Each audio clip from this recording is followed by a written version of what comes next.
Hi, Mark Bornstein here. I want to take just a minute and talk about, as a small group leader, how do we deal with or work with a person in the group that's a little quieter? Sometimes as a leader, we can feel a little bit of urgency to get people sharing and talking and just to feel like the group's going well. And maybe there's a person that's just a little slower to do that. Jeffrey Arnold, in his book on small groups, has some really good ideas that I think are helpful, and I'd like to share a few of them. The first one is, don't try to force that person to share. We don't want to belittle them or make them feel under pressure to share or to talk. Our goal is to build community. And building community means that we need to be, as leaders, people that are building safety, building a sense of trust in our small group.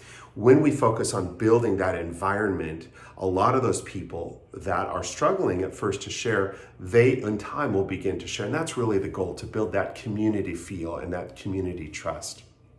So a couple things that help to do that. Number one is the gossip rule. The gossip rule says that in a small group, everybody agrees that we are not going to talk about other people when they're not there. So that's something we state out front as a norm for the group.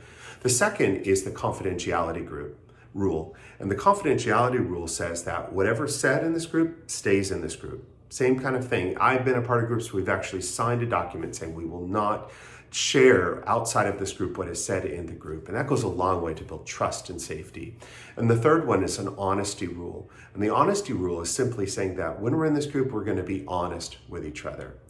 When you do those three things and follow those rules, it really provides a sense of trust for people in the group. One thing I would add too is to not put people down, even in jest. Sometimes as we get closer, we can kind of be playful in our banter back and forth. But in that group, you really want to think about the tone and what's being said. And even just to put people down when you're playing around can have a little bit of impact. Another great thing to do for people that are having a hard time talking or feeling connected is just to have a lot of questions that are kind of icebreaker in nature, where people get to share their experiences, maybe past experiences, present experiences, and future desires and hopes. For example, something in the past could be talking about college or having some kind of icebreaker questions about what was a favorite memory on a vacation, or what was a Christmas like for you as a kid.